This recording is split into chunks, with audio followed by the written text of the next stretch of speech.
लाल सिंह को आप strong candidate नहीं देखते? मुझे बताओ, और पहले काम बहुत किया। से लोगों का कहना है कि आजाद साहब अगर कांग्रेस में रहते तो हो सकता था कि मतलब देखिए मैं आपको बताऊं, अलायंस को काफी स्ट्रॉन्ग देखा जा रहा है। पार्लियामेंट में इन लोगों ने कितनी स्पीच स्टेटस जो है ये जम्मू कश्मीर के लिए किया। इनने तो सुप्रीम कोर्ट में फाइट किया। 40-50 साल एक फैमिली बनाई थी उन्होंने कांग्रेस जी हाँ, और फैमिली को छोड़कर उन्होंने अपनी फैमिली देखिए अलग साहब, मैंने आपको पहले मैं इज्जत का भूखा हूँ। अगर मैं सूरी साहब का साथ दे रहा हूँ, वो भी मुझे इज्जत दे रहे हैं, वो मुझे अपना समझ रहे हैं। अगर मैं आजाद साहब का साथ दे रहा हूँ क्योंकि मैंने उसके साथ काम किया है, तो बीजेपी मेरी बात सुनिए, तो बीजेपी हिंदू मुसलमान यहाँ आपको भी जो है हार का सामना करना पड़ा। मोदी की वेव थी, लोग थोड़ा स्वाभाविक हो चुके हैं। अस्सलाम वालेकुम नाज़रीन, आप देख रहे हैं द चिनाब टाइम्स और मैं हूं अंजर अयूब। नाज़रीन, जिस तरह से आप जानते हैं कि इस वक्त जम्मू कश्मीर के अंदर इलेक्शन सर पर हैं और 19 तारीख को डोडा उधमपुर कॉन्स्टिट्यूंसी की वोटिंग है। फिलहाल आपने देखा कि हमने मुख्तलिफ पार्टियों के इंटरव्यूज़ किए, हमारे जो रिपोर्टर्स हैं द चिनाब टाइम्स पर, उनने मुख्तलिफ पार्टियों को कवर किया और हर किसी के ख्यालात आपके सामने रखे। इस वक्त हम जो है लोगों के ओपिनियंस भी जान रहे हैं, जगह जगह पर जा रहे हैं और इस वक्त यहाँ पर मैं मौजूद हूँ डिस्ट्रिक्ट किश्तवाड़ के अंदर और यहाँ पर मेरे साथ मौजूद हैं खुर्शीद साहब। ये फॉर्मर डिप्टी कमिश्नर डोडा भी रह चुके हैं और इस वक्त जो है ऑर्गेनाइजिंग सेक्रेटरी हैं डीपीएपी के। फिलहाल खुर्शीद साहब अस्सलाम वालेकुम। और सबसे पहले आप बताएं कि इस वक्त जो मौजूदा सूरत हाल है इलेक्शंस को लेकर के, और जनरली बताया जाता है कि काफ़ी कम समय दिया गया जो है कैंपेन के लिए भी या बाकी चीज़ों के लिए भी। क्या लगता है आपको कि इस वक्त जो है जितनी भी पार्टीज ओपोनेंट पार्टीज हैं उनका जीत पाना कितना आसान है, कितना मुश्किल है? आपका बहुत बहुत शुक्रिया। पहले मैं एक ज़रूरी चीज़ पे आना चाहता हूँ जी। जो एक डिलिमिटेशन का प्रोसेस हुआ था, उसको फाइनलाइज किया था। बहुत सारे इलाके, कोई जम्मू से मिला था, कोई उधमपुर पार्लियामेंट्री काउंसिल से मिला था। उस सिलसिले में मैं एक लोगों को जहन क्लियर करना चाहता हूँ। जी। पहले उधमपुर पार्लियामेंट्री काउंसिल में डिस्ट्रिक्ट रियासी भी हुआ करता था और डिस्ट्रिक्ट रियासी में कम से कम गालबन 2.5-3 लाख वोट जो है उसमें कुछ बीजेपी का है, कुछ कांग्रेस का है। तो जाहिर बात है कि इस वक्त वो वोट जो है नहीं है, वो डिलीट हुआ है और उसको जो है जम्मू पार्लियामेंट्री काउंसिल से मिलाया गया है। मैं ये समझता हूं कि इस कंफ्यूजन को लोग दूर करें। एक सही वक्त हमें मिला है, खास तौर पे चुनाव वैली के लोगों के लिए। डोडा, भदरवा, रामबन, मैं कहता हूं कि जितने भी हमारे इलाके हैं, इवन कुटवा, इवन उधमपुर, इस वक्त को हम पूरा एक एकजुट होकर, यहाँ का हिंदू, यहाँ मुसलमान, क्योंकि पहली बार 1947 के बाद हमें पहली बार ये एक चांस मिला है कि हमें एक अपना कैंडिडेट मिला है। यहाँ का अपना वो कैंडिडेट मिला है जिसके बारे में मैं तारीफ करने से मैं नहीं समझता हूं कि मैं उनकी तारीफ करूं। वो सब दुनिया जानती है कि उन्होंने अपने टेन्योर में, सुरनी साहब ने एज आर&बी मिनिस्टर कितने काम किए हैं, वो आपने बहुत सारे लोगों से सुना। मैं उसको बयान नहीं करना चाहता हूं, वो सबके सामने आया है। देखिए, जिस तरह से आपने डिलिमिटेशन की बात की, तो डिलिमिटेशन में जनरली बताया जाता है यहाँ पर जो डिलिमिटेशन हुई वो फेयर नहीं हुई, इनकी ऑब्जेक्शंस काफ़ी गई थी लेकिन किसी ने सुनी नहीं। हमें उससे अब कोई नहीं, since it has been finalise. जब कोई चीज़ फाइनलाइज हो चुकी है, क्योंकि उसमें बहुत सारों ने ऑब्जेक्शंस रेज किए या जो भी किया, तो लास्ट पे जो भी फाइनल हुआ तो हमें उसके बारे में फिर दोबारा वो बताने की जरूरत नहीं है। सिंस अगर हम सेटिस्फाई भी नहीं होंगे, we have to fight it out and I feel happy about it कि साहब जो डिस्ट्रिक्ट रियासी था वो अब हमारे साथ नहीं है। इस वक्त हमारे बेटर चांसेस हैं चुनाव वैली के, सुडी साहब के आगे बढ़ने के लिए। तो मैं समझता हूं कि यहाँ का हिंदू मुस्लिम, हमें जो एक मौका मिला है, इस मौके को हम हाथ से जाने न दें। मिलकर हम सब यहाँ का हिंदू मुस्लिम काम करें और इसको कामयाब बनाएं। मैं आपको एक चीज और बताना चाहता हूँ, हमारे बहुत सारे प्रोजेक्ट, थोड़ा सा मैं आपको पूछना चाहता हूँ कि आपने कहा कि चुनाव वैली को मौका मिला है सुडी साहब को आगे लाने का। यहाँ पर आजाद साहब भी आ सकते थे खुद से, अगर अनंतनाग से नहीं आते यहाँ पर आ सकते थे। देखिए मैं आपको चीज बताऊँ, आजाद साहब का पूरा देश अपना है, जम्मू कश्मीर अपना है, पूरा हिंदुस्तान अपना है, वो कहीं से भी लड़ सकते हैं, ये कोई बात नहीं है। He is not only popular in the चुनाव वैली, वो ज्यादा पॉपुलर, पूरी बात सुनिएगा माय डियर, वो पूरे चुनाव वैली में क्या पूरे जम्मू कश्मीर में मशहूर है। आप उनका 2.5 साल का टेन्योर लीजिएगा, आप उनका सेंटर का टेन्योर ले लीजिएगा, सेंटर में कितने भी प्रोजेक्ट्स उसने जो है हमारे स्टेट के क्लियर कराए। मुझे याद है एज डिप्टी कमिश्नर डोडा आल्सो, कितने फंड्स आए उसके टाइम में, कितना पैसा उसके पास रहा है, कितनी डेवलपमेंट उसके सामने आई। ये आजाद साहब का दौर था।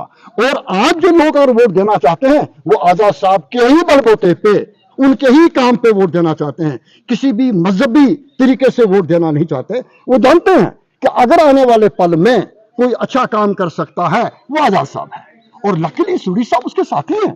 और ऐसे साथी हैं जिसको कहते हैं कि जबरदस्त घोड़ा जो दौड़ सकता है, जो काम कर सकता है, और उसने काम करके दिखाया। 12 लाख वोटर्स हैं टोटल। ठीक है, तो क्या लगता है आपको सुरेश क्यों नहीं? देखिए मेरी बात सुनिए, इनका जो पिछली बार है वो एब्सोल्युटली मैं आपको बताऊं, आप इसको देखिए कि कुठवा में कितनी पब्लिक जो है आजाद साहब के जलसे में थी, जस्ट वोट फॉर सूरी साहब। आप हीरानगर को लीजिएगा, आप उधमपुर को नहीं लीजिएगा, they want to vote for Suri साहब। क्यों? इसके काम देखकर और आजाद साहब को आने वाले पल में एक चेहरा देखकर कि साहब वो आने वाले पल में यहां का चीफ मिनिस्टर भी हो सकता है। और किसी ने यह सवाल किया था, अरे साहब वो तो आजाद साहब एमपी जा रहे हैं वहां मेंबर पार्लियामेंट। ठीक है, वो जाएंगे। पिछली बार का मुझे याद है जब वो मेंबर पार्लियामेंट थे, उसके बाद तो वो यहां आए, उसने दोबारा इलेक्शन लड़ा, भद्रवा से वो कामयाब हुए और फिर वो चीफ मिनिस्टर बन गए। मेरा मकसद ये कहने का है कि ये मौका हम हाथ में न जाने दें। खासतौर पर जो हिंदू मुसलमान यहाँ है, आपको भी जो है हार का सामना करना पड़ा था। देखिए हार जीत होती रहती है। उस वक्त मोदी की वेव थी, लोग थोड़ा स्वाभाविक हो चुके थे। आज वो नहीं है, वो वक्त चला गया, वो जमाना चला गया। आज आजाद साहब खुद सामने आया है, आज हमारी टीम खुद सामने आई है डीपीएपी की। उन्होंने काम करके दिखाया है पास्ट में कि हम लोगों ने किस कदर मिलकर काम करना है और पहले काम किया। लोगों का कहना है कि आजाद साहब अगर कांग्रेस में रहते तो हो सकता था कि मतलब। देखिए मैं आपको बताऊं, मैं इज्जत का भूखा हूं और मैं चाहता हूं मेरे जो लीडर हैं वो भी इज्जत के भूखे हैं। अगर मैं किसी को इज्जत देता हूं, मैं चाहता हूं कि मुझे भी वहां से इज्जत दी जाए। एक आदमी जो 40-50 साल अपनी पूरी जिंदगी दिन रात उस पार्टी के लिए लगाता है, न दिन देखता है न रात देखता है। I have seen him working for 18 hours, 18-20 घंटे वो आदमी काम करता है। अपनी जान तक उसने निशावर की, क्या क्या प्रॉब्लम उसकी सेहत पे नहीं आई, उसकी फैमिली के साथ उसने क्या क्या नहीं बर्दाश्त किया, उसको भी बर्दाश्त किया और उस कांग्रेस पार्टी के साथ दिया। अगर उस कांग्रेस पार्टी ने उसको मोहब्बत नहीं दी, प्यार नहीं दिया और वो इज्जत वो सम्मान नहीं दिया, अरे साहब इंसान तो इज्जत का भूखा है। 40-50 साल आप पूरी जिंदगी किसी के लिए लगा लेते हो, अगर आखिर पे कुछ ऐसे लोग, कुछ छोकरे लोग, मुझे अल्फाज इस्तेमाल नहीं करना चाहिए, कुछ ऐसे लोग उसको इज्जत की निगाह से नहीं देखते हैं, वो इज्जत नहीं देखते हैं, क्या कर रहे हैं? आप ये कह रहे हैं कि 40-50 साल एक फैमिली बनाई थी उन्होंने कांग्रेस, जी हाँ, और फैमिली को छोड़कर उन्होंने अपनी फैमिली। देखिए साहब मेरी बात सुनिए, मैंने आपको पहले मैं इज्जत का भूखा हूँ। अगर मैं सूरी साहब का साथ दे रहा हूँ, वो भी मुझे इज्जत दे रहे हैं, वो मुझे अपना समझ रहे हैं। अगर मैं आजाद साहब का साथ दे रहा हूँ क्योंकि मैंने उसके साथ काम किया है, तो बीजेपी। मेरी बात सुनिए, मेरी बात सुनिए, तो बीजेपी उसने तो इसलिए अपनी पार्टी बनाई। दैट इज व्हाट, आजाद साहब ने किसी के साथ अलायंस नहीं रखा। आज की डेट में आप देख लीजिएगा, उसको किसी के साथ अलायंस नहीं है। He is fighting one for the state status. आप पार्लियामेंट में जाकर देख लीजिएगा उसने किस कदर स्टेट स्टेटस के लिए हंगामा खड़ा किया।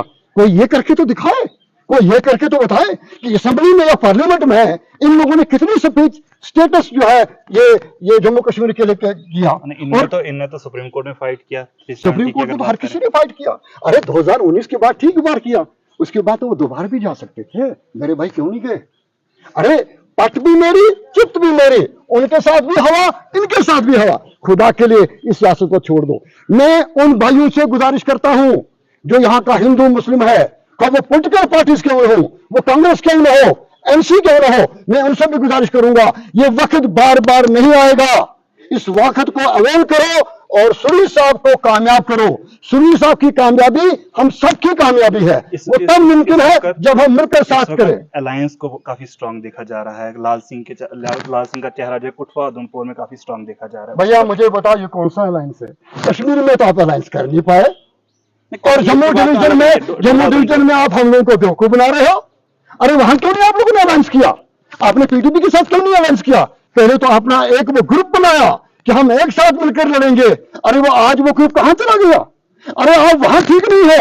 हम लोगों को बेवकूफ बनाने के लिए, जम्मू के डिवीजन के मुसलमानों को ब्लॉक करके, यहाँ के हिंदू मुस्लिम को बेवकूफ बनाने के लिए ऐसा ड्रामा रचाया जा रहा है।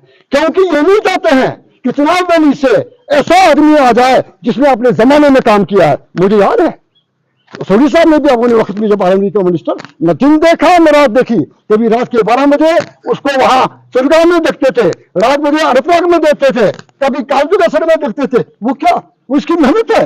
आज कुछ लोग घबराए हुए हैं, आप लाल वो सिंह नहीं को स्ट्रांग चाहते। नहीं देखते हैं? क्या सर? लाल सिंह को आप स्ट्रांग कैंडिडेट नहीं देखते? मुझे बताइए, मैं एक चीज बताऊं आपको, मुझे इस बात का अफसोस है, ज्यादा मुझे अफसोस इस बात का है कि जब स्टेटमेंट मैंने ये अपने ये क्या नाम है इसका, लाल सिंह जी का सुना, जो उसने उमर साहब के बारे में बताया, आप यकीन नहीं करेंगे, आप वक्त विद उमर साहब, मुझे पता उसका किरदार क्या है। वो आदमी इसके बारे में ऐसी कोई बातें करे, मुझे तो बड़ा साथी अफसोस होता है कि अभी भी हमें समझ नहीं आ रहा है कि इलाक हम यहां जम्मू डिवीजन में करें, कश्मीर में न करें, कश्मीर में अपनी जोड़ी बजाएं, कश्मीर में अपनी सियासत चलाएं। ये कौन सी सियासत है, ये कौन सा अपनापन है कि हम यहां जम्मू कश्मीर के लोगों को एक साथ आगे बढ़ाना चाहते हैं। तो मेरी यही गुजारिश है, सबसे मेरी गुजारिश रहेगी, अगर किसी भी मजहबों में लड़के आइए हम मिलकर, एक मौका मिला है, यहाँ का हिंदू, यहाँ का मुसलमान, सब मिलकर चुनाव वैली में 1947 के बाद पहला मौका मिला है इसको कामयाब करने का, हमें अपना कैंडिडेट देने का। तो इस चीज को हम अवेल करें, इसको हम कामयाब करें, ये मेरी सबसे गुजारिश रहेगी। बहुत बहुत शुक्रिया। शुक्रिया। खुदा। तो नाज़रीन, आपने सुना है खुर्शीद साहब थे, ये फॉर्मर डिप्टी कमिश्नर डोडा भी रह चुके हैं, और जिस तरह से मैंने पहले भी बताया कि इस वक्त ये ऑर्गेनाइजिंग सेक्रेटरी हैं डीपीएपी के, और इनके क्या ख्यालात हैं ये आपने खुद बखूबी इन्हीं की ज़ुबानी सुने, और किस तरह से इस वक्त जो है अब इलेक्शन किस तरफ रुख करता है ये 19 तारीख को ही पता चलेगा कि लोग किस तरफ वोट करते हैं, और जो रिजल्ट जून में आएगा उसके बाद ही पता चलेगा कि आखिर यहाँ से जीत कर कौन आएगा। आप जुड़े रहें द चुनाव टाइम्स के साथ। बहुत-बहुत इंशाअल्लाह।